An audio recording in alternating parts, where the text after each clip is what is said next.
Le Journal de la Ville, le premier magazine de l'information provinciale.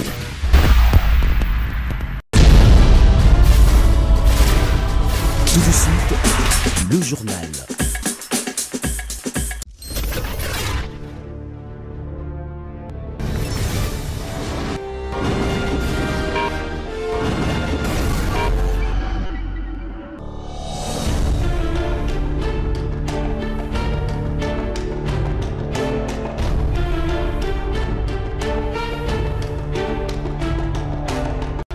Mesdames et messieurs, bienvenue à cette nouvelle édition du Journal de la Ville dont voici le sommaire. 26 provinces de la République démocratique du Congo, le gouvernement appelle à la suspension des motions et pétitions pour préserver la stabilité institutionnelle.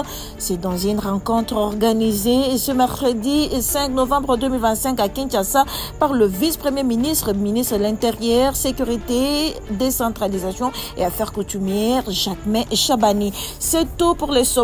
Mesdames et messieurs, encore une fois, bienvenue dans ce journal. Le Journal de la Ville, le premier magazine de l'information provinciale.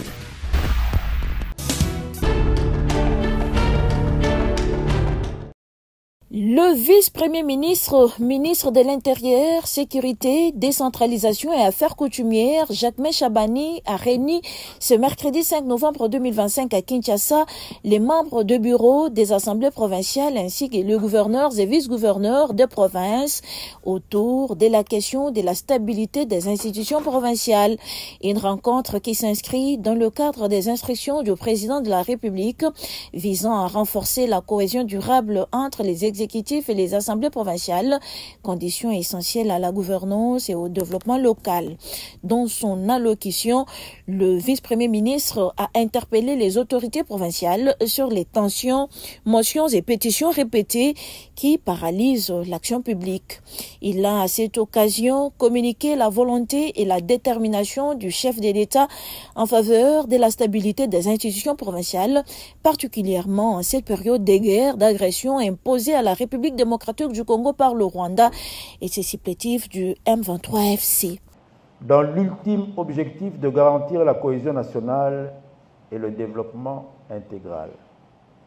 C'est pourquoi j'en appelle encore une fois au sens de responsabilité des uns et des autres afin que tous s'engagent sur la voie de la cohésion nationale et de la stabilité des institutions provinciales. Les gouverneurs de province doivent s'engager dans une gestion orthodoxe et transparente des ressources et assurer une concertation permanente avec les bureaux des assemblées provinciales sur les grandes questions d'intérêt majeur. Les programmes, projets, accords à financer tant par le gouvernement central que par la province ou que par les partenaires techniques et financiers. Les honorables membres des bureaux doivent conduire les assemblées respectives à adopter une résolution suspendant les pétitions et les motions pendant cette période de guerre. Cela étant, je voudrais, mesdames et messieurs, vous assurer que le gouvernement de la République ne saurait dorénavant laisser les provinces sombrer dans un cycle d'ingouvernabilité sans fin. Le vice-premier ministre a enfin souligné que des mesures fortes seront envisagées par le gouvernement pour garantir la stabilité des provinces, y compris, si nécessaire, les recours aux prérogatives constitutionnelles prévues aux articles 197 et 198 de la Constitution. Toutes les mesures fortes seront envisagées pour garantir la stabilité des provinces, y compris le recours aux prérogatives extrêmes prévues par la Constitution de la République démocratique du Congo dans ses articles 197, alinéas 7 et 8 et 198, alinéa 10.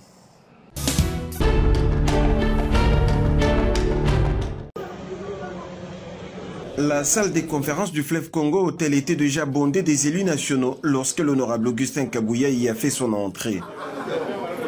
Il est à peine 20h15 ce lundi 3 novembre 2025. Alors que les députés nationaux sont restés tous debout, Le secrétaire général faisant fonction de président et du parti présidentiel, l'honorable Augustin Kabouya s'est fait les devoirs de serrer la main de chacun d'entre eux. Le seul point à l'ordre du jour était la communication relative au choix du nouveau président du bureau de l'Assemblée nationale. C'est officiel, Aimé Boji Sangara est le candidat unique de l'Union sacrée de la nation à la présidence du bureau de l'Assemblée nationale. Ce n'est pas un secret. Le chef a porté son choix sur notre collègue, l'honorable Aimé Boji. Quand le chef lève l'option, nos ambitions tombent, souligne le nommé Monabouté, mettant ainsi en évidence l'orientation à cet effet de la haute autorité politique des références, le président de la République, chef de l'État, Félix-Antoine Tshisekedi Tshilombo. Nous pouvons avoir des ambitions. Ce n'est pas mauvais d'avoir des ambitions. Mais pour montrer que nous sommes disciplinés, nous respectons la position du chef, puisque le vote de président de l'Assemblée revient à l'Union sacrée. Pour leur part, les députés nationaux ont pris acte et sont visiblement prêts à travailler pour l'élection effective dans un bref délai du candidat de la majorité parlementaire au bureau de la Chambre basse du Parlement. C'est une question d'organisation et d'arrêter la date pour formaliser cette étape. Dans la foulée, Augustin Kabouya a à l'intention des élus nationaux sur la liste de l'UDPS rappelé la tenue pour bientôt du congrès extraordinaire de l'UDPS. Au courant de cette semaine, quelques décisions seront prises pour la tenue de notre congrès extraordinaire. Et la tenue du congrès est irréversible. Avant les élections. Une communication qui aura suffi pour mettre fin à la réunion de ce jour. Et c'est dans une ambiance fraternelle que l'honorable Augustin Kabouya s'est séparé d'avec ses convives.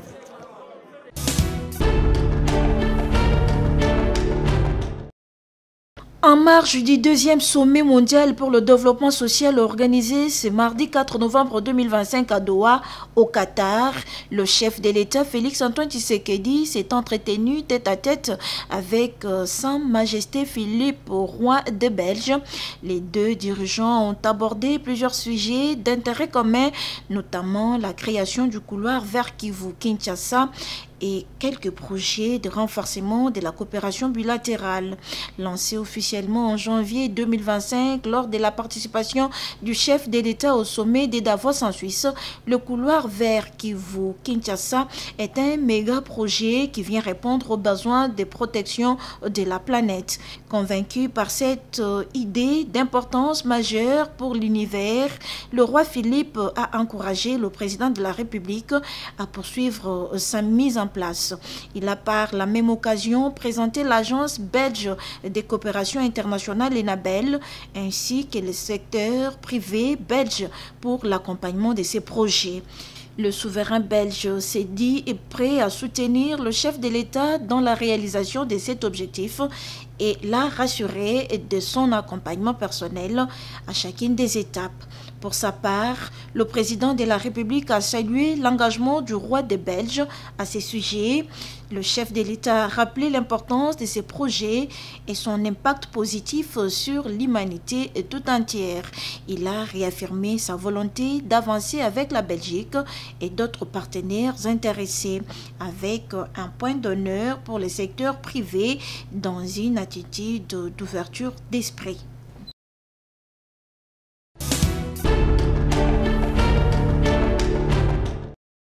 Toujours au sommet mondial sur le développement à Doha, le président de la République démocratique du Congo, Félix-Antoine Tshisekedi, a salué la résilience du peuple congolais et c'est malgré 3 décennies de conflits armés, des pertes humaines et des déplacements massifs.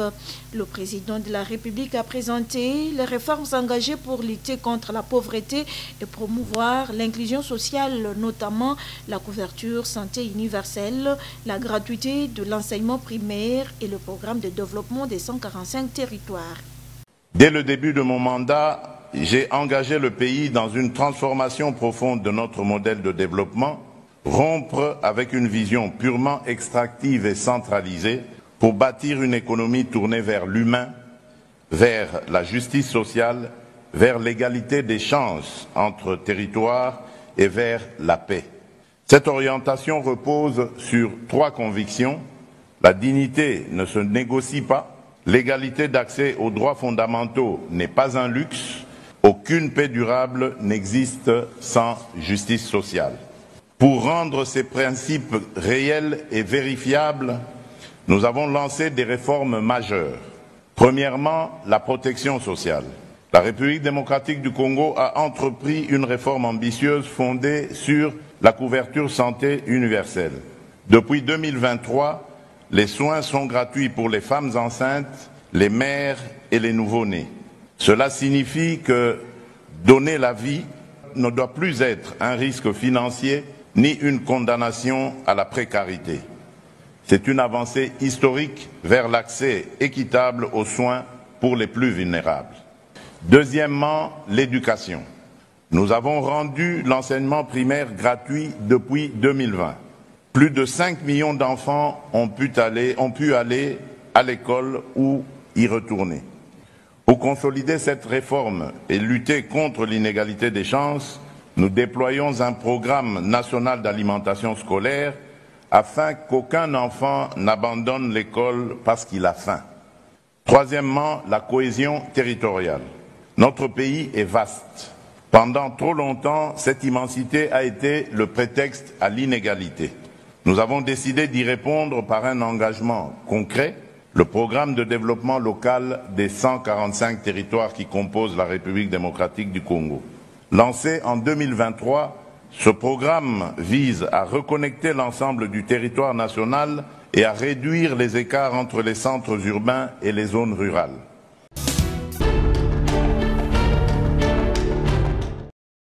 Quelques heures après la forte pluie qui s'est abattue ce mardi 4 novembre 2025 dans la ville-province de Kinshasa, provoquant des inondations, le premier citoyen de la ville, Daniel Bumba, s'est rendu vite sur terrain pour se rendre compte de la situation et inspecter l'évolution des travaux du pont Kabu situé à l'intersection de l'avenue Kassavobo, boulevard Triomphal et Sendoué. Question pour le gouverneur d'évaluer l'efficacité des aménagements en cours qui, une fois terminés, pourront améliorer la canalisation des eaux, mettre fin aux inondations aux alentours du Palais du Peuple. Profitant de l'occasion, le gouverneur de la ville a appelé à la vigilance citoyenne sur le comportement des éboueurs qui déchargent leurs déchets dans les rues et caniveaux. On a profité particulièrement pour Narosenga, en tout cas vigilance citoyenne. Dans le vidéo de Tambola, le comportement, il y a des boueurs, la population qui est dans le bois, la salité pendant la pluie, et qu'on a tracé la terrasse, qu'on a rivière, comportement photo banirango. La place au perdre temps pour filmer le comportement, la kangaï dans Zoto, mais main dans la police. Donc comme il a posé ça, tout ça, la violence citoyenne pour la Kinshasa Bonga. Dans ce Bonga, ils allaient nous salaire au gouverneur, tout le gouvernement naïf. Ils allaient nous konzambo kate. Et là, après le ministre, et là, ils sont mieux en ce moment, il faut s'impliquer.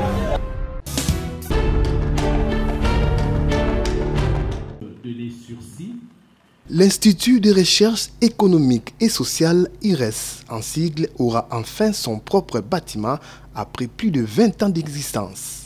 La cérémonie de lancement officiel des travaux de construction de ces bâtiments a eu lieu le mardi 4 novembre 2025 à l'enceinte de l'Université de Kinshasa avec la pose de la première pierre en présence de plusieurs personnalités dont le président de l'Assemblée provinciale de Kinshasa, le directeur du cabinet des ministres de l'ESU, le coordonnateur national de la cellule d'exécution des financements en faveur des États fragiles, accompagné de son adjointe, ainsi que les autorités de l'INIKIN, collines inspirées. Ce beau bâtiment qui va contenir des niveaux pistes rez-de-chaussée est financé par le gouvernement congolais au travers de la CFF sur ressources de la Banque africaine de développement. Prenant la parole en cours de cette cérémonie, le coordonnateur national de la CFF, Alain Lungungu, insiste que ce lancement des travaux concrétise une ambition majeure, celle d'un enseignement supérieur et d'une recherche scientifique résolument modernisée. L'IRES est une pépinière de talent et il est merveilleux de participer aujourd'hui à l'expansion et à la modernisation de son infrastructure. Le lancement des travaux de construction du bâtiment de l'IRES concrétise une ambition majeure, celle d'un enseignement supérieur et d'une recherche scientifique résolument modernisée. Cette ambition s'intègre dans la vision que porte avec confiance Son Excellence Monsieur le Président de la République, Félix Antoine Tshisekedi Tshilombo, chef de l'État, dont la mise en œuvre est pilotée avec énergie par Son Excellence Madame la Première Ministre, chef du gouvernement, Madame Judith Souminois Toulouka. Le représentant pays de la BAD, Marcel Kossi, a quant à lui salué l'engagement sans faille et le professionnalisme de la CFF. La construction du bâtiment de l'IRES s'inscrit pleinement dans cette priorité stratégique et nous sommes convaincus que la réussite des réformes économiques repose sur des analyses rigoureuses fondées sur des données fiables et des capacités nationales solides. Ce centre d'excellence deviendra, nous l'espérons, le pôle d'expertise nationale capable de produire des indicateurs, des études d'impact et analyses sectorielles nécessaires à la prise de décisions éclairées. En investissant dans l'IRES, la Banque africaine de développement investit dans la capacité de la République démocratique du Congo à se réformer par elle-même et à piloter son développement sur des bases factuelles et durables. Nous voudrons saluer ici l'engagement sans faille et le professionnalisme de la cellule d'exécution de financement en faveur des États fragiles CFEF qui assure avec efficacité le rôle d'autorité contractante. Le secrétaire académique de l'Université de Kinshasa, représentant le recteur, a promis de prendre soin de ces bâtiments une fois terminés. Tout est bien qui finit bien, c'est par une photo de famille que s'est clôturée cette cérémonie.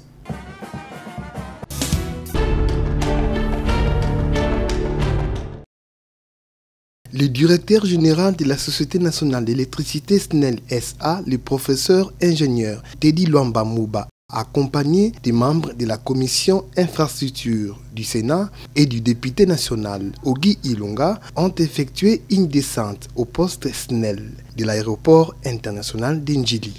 L'activité de ce samedi 1er novembre 2025 avait un double objectif. Pour les DG de la SNEL, se rendre compte du fonctionnement du nouveau transformateur du 15 MVA installé au poste de l'aéroport de Ndjili. Pour les élus, contrôler l'efficacité des dispositions prises par la SNEL après l'incident intervenu lors de l'atterrissage de l'avion du chef de l'État Félix Antoine Tshisekedi Tshilombo en début du mois de décembre, comme l'explique le président de la commission infrastructure du Sénat, l'honorable Herman Moutima. Dans le cadre de nos attributions, nous devons faire le contrôle parlementaire. Et dans ce cadre-là, nous sommes venus voir ce qui se passe au niveau de la Société nationale d'électricité, quels sont les projets qu'ils sont, qu'est-ce qui est en cours, quelles sont les difficultés qu'ils rencontrent pour exercer leurs activités et arriver à apporter des solutions. Alors le DG nous a amené... Qu'avez-vous vu aujourd'hui? S'il vous plaît, le DG nous a amené ici comme première étape de cette tournée, en commençant par l'aéroport d'Ndjili. Vous vous souvenez que le 11 septembre, il y a eu des problèmes ici. Alors la SNEL a pris des dispositions, a pris ses responsabilités. Au lieu d'avoir un transport de 10 MVA seulement qui alimentait tout et l'aéroport et tous les quartiers, maintenant il y a un transport de 15 MVA qui est là, neuf, qui va permettre maintenant avec l'ancien de 10 MVA, enfin, si on les met ensemble, ça va faire 25 MVA. Donc on peut gérer facilement la charge à ce niveau ici. Donc du côté de la SNEL, nous voyons qu'ici la SNEL a pris ses responsabilités. Notre problème en tant que parlementaire, c'est de savoir qu'est-ce qui se passe en aval de la SNEL. Ce qui se passe en aval de la SNEL, c'est-à-dire au niveau de la RVA. Est-ce qu'ils ont pris toutes les dispositions pour que leurs installations soient à la hauteur de tous les défis possibles? C'était ça notre préoccupation. Assurer l'alimentation de l'aéroport depuis les postes de Maluku et de Liminga, installer les nouveaux transformateurs 15 MVA à l'usage de l'aéroport et l'ancien transformateur de 10 MVA desservira désormais les réseaux en dehors de l'aéroport. Telles sont les réalisations de la Société nationale d'électricité SNEL SA au poste d'Indjili, comme l'explique Teddy Luambamouba, directeur général. Il y a 3 semaines, nous étions ici pour constater la situation de nos installations et on avait promis qu'on devait faire des travaux d'amélioration. On a rajouté un nouveau transformateur de 15 MVA. Précédemment, il y avait un de 10 MVA qui partageait la charge avec toutes les cités environnantes.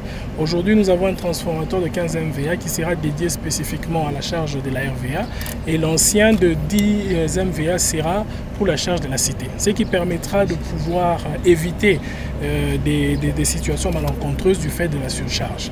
Donc aujourd'hui, nous avons profité de la commission du Sénat pour les présenter effectivement ce que la SNEL a fait comme prise de responsabilité et nous estimons qu'à notre niveau, nous avons exécuté avec toute la célérité en disant un mois. On les voit, les nouveaux managements à la tête de la SNEL se veulent pragmatiques et proactifs pour une gestion axée sur les résultats.